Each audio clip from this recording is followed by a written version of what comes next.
Hello YouTube fans, here again. Sorry I weren't in the other day, but you know what I mean, being a working job. And tomorrow, if you don't see me, you know the reason why. I'm turning the computer off, you wonder what that noise is.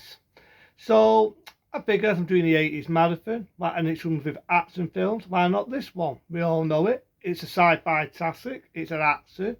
That being the last of the Star Wars films. That being Return of the Jedi. Star Wars, Return of the Jedi. Ideal for anyone who's a Star Wars fan. Why not? Why not? So let's begin. Now, I do know originally that the last Star Wars film, and in my eyes was the last Star Wars film, I do know originally it was going to be called Revenge of the Jedi. People that may or may not know that, it was going to be Revenge. The story was going to be that Michael Patton, as our new Skywalker, was going to go after Darth Vader for revenge, sweet revenge. But when they really looked into it, Jedi's don't go for revenge, and they felt it would have been a bit off tick. It wouldn't have been the sort of thing, even though it did happen that way. And they felt it would have been off tick after the Empire Strikes Back. So happy to say they altered the name, got the Return of the Jedi, called it a day. Called it a day. There's a lot of history about Return of the Jedi, which is absolutely interesting. Interesting. Like Harrison Ford, as the character Han Solo, his character was going to get killed off. But remember, if you've ever seen Empire Strikes Back, it gets frozen in isolite, whatever they call it. Well, his character was, he was going to self-sacrifice himself, and he was going to kill himself. I'm not making this up. His character was going to kill himself.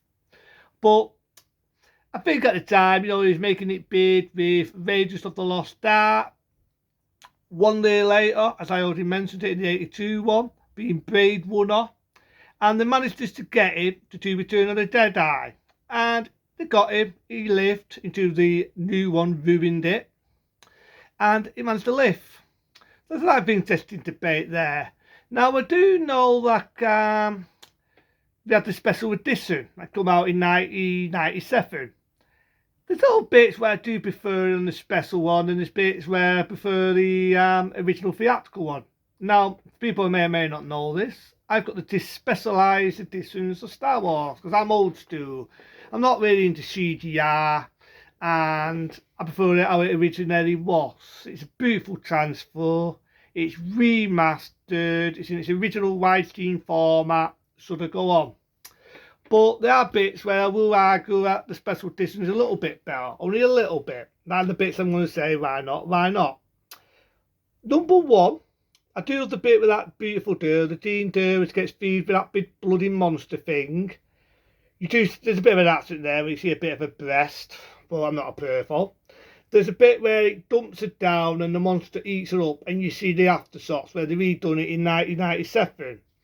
I do admit that is a lot more better. I didn't really like the song, what they sang when they're having the disco thing. You got a CGI monster jumping about, opening its mouth. You got that thing with the lips singing la la la la, la la la. I can't do the rest. It sounds as bad as the Alien, believe me. I prefer the original song. Yeah, there's bits where you see the sting opening the monster, so I bet the CGI improved a little bit there. You know what I mean? But, whatever goes. I prefer that. I do admit the CGI monster thing where they're feeding Han Solo and Luke Skywalker to that big thing, without being dirty-minded, in all fairness, it looked like a vagina. Not being dirty, not being dirty-minded, it looked like a bloody vagina. And yes, I've cut my finger, and it's the middle finger, without showing the middle finger. But where was I? It looked like a frigging vagina. So I do admit the CGI improved on that when its head come up and it was eating people. So I do admit that bit looked better. And I do admit the ending with Darth Vader dies and they're all celebrating. I do love the bit, which always has me wondering whether they saw the final battle, the last one. Because it just reminds me of that, when all the planets are celebrating, it's end of the war. And I do love that little touch. So there are bits where the special edition did improve. I will give it its due. But I'm talking about the original 1983 Return of the Jedi. Because it's a good one. It's a good one. You've got to take this on. And I've got to admit, she looked pretty hot in that outfit where Jaffa the Hutt as It's got her as a prisoner. It licks her face. I do love that outfit, and I do remember the original art cover of it.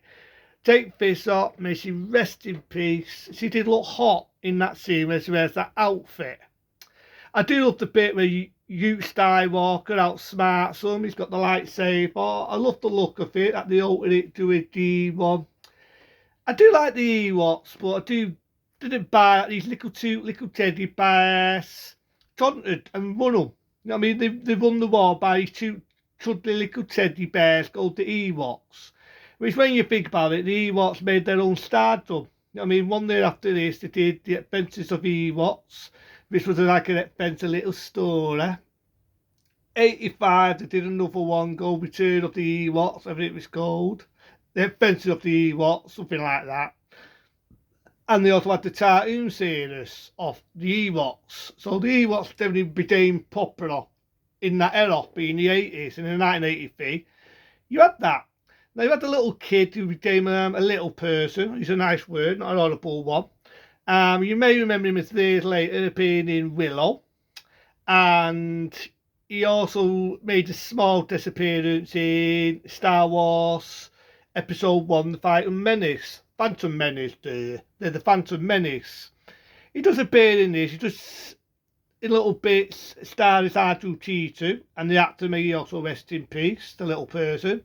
Also appeared playing one of the Ewoks, so they swapped it over and he also played an Ewok. It's at that time he was a child actor, being a little person, which is a nice word. So I do like that little touch. I mean, I did think the CGI was super in the end. The special, as I said, Empire then. The special edition where they kept blinking the eyes. Who really did the shit, right? Oh, I'm done out here. Who did the shit with the Ewoks? Whether you're a Star Wars fan or you're a bad Star Wars fan, be open and honest. Did you really do the shit whether you see the Ewoks doing what I'm doing now and blinking? Did you really notice them blinking? It was spending half an hour watching them blink and blink. No. I didn't even find stuff. I didn't even notice them blinking. So I don't really know why it's got you to CGI them blinking. What's next? Going to CGI them winking at the audience. Give me a break. Now, I do know there was a lot of deleted scenes, such as in other Star Wars films, where I think Harrison Ford conquered them. There's a bit where one of them calls Harrison Ford Rebel Stump. There's a bit of an extra line there, a deleted scene, not making this up, where Harrison Ford says, "Who are you calling Rebel Stump?" I do wish that was in it. I may even add that in again with deleted scenes. I do wish from the bottom of my heart, sudden on top, wish that was in, because I felt that would have been good. And I do wish there was a few extra scenes in it. There's a few extra scenes where the stormtroopers get the preserves. But the bit what's iconic, as we all know, that Michael Patton, as Luke Skywalker, he fights his daddy, as Darth Vader, and this is a bit he first sees the Sith Lord. He gets flung to his death, and you, as a snapper, I thought it dragged a bit of the story about the Princess Leia suddenly coming out of being Michael Patton's long lost sister, Luke Skywalker, thinking, where the hell did that come from? I mean, longest death, you can make a drinking game. It's the most longest death ever. It makes the scene where Bobby Ewing in his deathbed, when he got run over, it makes that scene look like an epic. That scene is more longer. Luke! It's like, get on with it. So there are bits where I do felt it jagged a little bit here and there, like the other two Star Wars films. But still, before I get boo-hoo from Star Wars fans, it's still a dudded. Darth Vader dies. It's also a dud side of him. Yeah, I've got it where you see the original one. It's an old die. As the dud Darth Vader being Anthony Skywalker. It ends. It sees the spirits. They have a barber with the big teddy bears, the Ewoks. Happy ending. And I love it. I love it. They did the foil ones. And they killed bloody Han Solo off. That makes this kind of stupid. I'm going to be open and honest here, right? Star Wars, I never give a shit who shot first. To me, Han Solo shot first because he was smart. He was smart. Who gives a shit who shot first in the original Star Wars? But that's a different story. But It did have a happy ending.